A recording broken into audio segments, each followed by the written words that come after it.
Hello everyone. So this is a video that was showing Leah Sharibu's mom and how she did a birthday cake for her. She blew the candle. She sang a bit and she remembered the last birthday that Leah had and how she sang for her. And Leah was extremely happy that she sang happy birthday to you. And then she prayed and she prayed that the next birthday that her daughter comes in. This thing had sung before, but there were copyright issues, and so it had to be taken out. And so I'm just explaining to you what the video was all about before you go on to listen to what I had said. This particular video was done to be posted on Leah's birthday when this had happened. But unfortunately, I couldn't, so I had to, to take down the video and then just use it. So thank you for.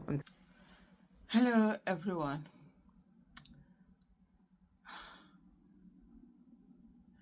That's a mother out there waiting for the daughter that she sent to school. 7 years ago, Leah Sharibu's parents sent her to school.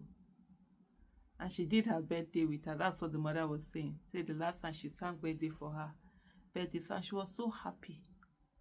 And that she's hoping that the next birthday that Leah Sharibu is going to spend, her 23rd birthday, that she will spend it, she'll be the one to blow the cake herself.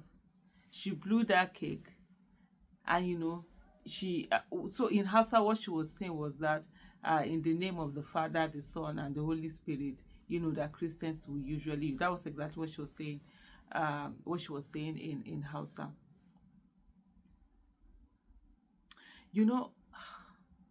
Sometimes when I see people, so this badge, I'm currently wearing this, but I always go out with this badge. Though sometimes on my video, you actually don't see it because sometimes I'm just throwing it on a hijab that is there. I'm not very frequent about wearing it on my video, but anytime I'm going out of my house, anywhere I have video. And sometimes you see people, the way they mock. I had a recent experience. I'm currently writing my exams. And in the exam hall, there's this guy, one of those, is it Peace Corps, one of these uniformed paramilitary. He was just laughing. So you mean you guys are still looking for those girls? Who is still, you're still wearing it, you're still. There was even a statement. How did he put it? Because I wanted to say the next time he's going to say that. I said, no, we're demanding they should. He was laughing and you could genuinely see that he couldn't get. Because the first day I actually stopped and I looked at him, I stared. Because sometimes I do that. There are some I'm actually nasty and I just tell the person, don't worry, when your child is taken. So the first thing I said, and I looked at him, I said, yes, we will. Because for him, he was referring to the Chibok girls. And he said there are over 80 children still in captivity. Their parents are waiting for them. He just couldn't get it. You could see he just couldn't. Then was it yesterday? He mentioned that again. And I looked at him and said, well, I said, if your daughter is taken, is amongst them, will you want people to stop and not look for her? Will you not look for her? People don't understand what it is. You send your child to school, the child has not come back. You think this is about some nonsense about somebody who was either president or was something? Because for some, it's just the fact that why were you advocating during Jonathan? Oh, you are the reason why he did not win election again. Are you freaking kidding me? This is someone who cares nothing about you. If Jonathan is abducted today, the whole machinery of Nigeria will be deployed. In the first place, in short, he will not even be abducted. But you and I are vulnerable. We are potential abductees, but we stay fighting for people who do not care about us. Buhari that sat down, Leah Sharibu was taken. They carried them the same way they carried Chibok. It's sure some of them that escaped, that didn't follow, they say they remember the stories that were told about how Chibok girls were abducted, because the people came in military uniform the same way they did with Chibok girls. They told them that they had come to save them from Boko Haram that were coming, and so that also these children came out and they put them to sit down in one place.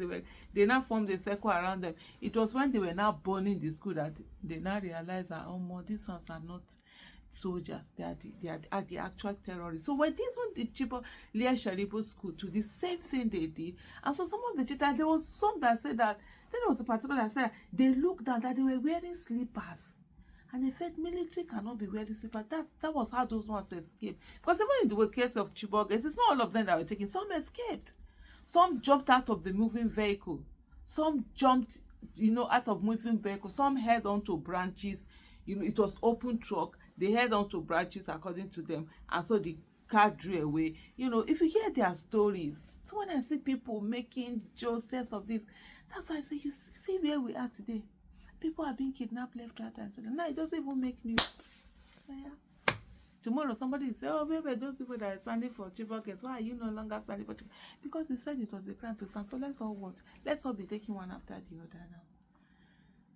I mean, I don't get it. They live with pain. And Buhari, they took these children, took them away for days they were traveling. They came with car. And this is a place that ordinarily, they say they are supposed to be military formation. BBOG had a lot of questions we asked that Buhari's government. Military checkpoints, they were not there. They were withdrawn. So who withdrew them? Who gave that order? And then the next thing, they went to school, they packed this girl. And then they now said they negotiated, they brought back the girls, they allowed the terrorists to bring them back again, that they left one girl behind. And the question I kept asking there was, how do you negotiate and leave a child behind, a daughter behind? How? What kind of nonsense negotiation was that? How was everything not done to bring them there? And they said that she refused to convert from Christianity to Islam. What kind of nonsense is that? You have no right to force anybody to accept any religion, whatever religion. There is no compulsion in Islam, clearly stated in the Quran. Surah to Baqarah, if I'm not mistaken, the 2nd chapter of the Quran. And yet these people will sit down and say they are doing whatever they are doing in the name of whatever God it is that they say they are doing it for, and doing all sorts of nonsense. And people will say, why are you making the maths? 7 years.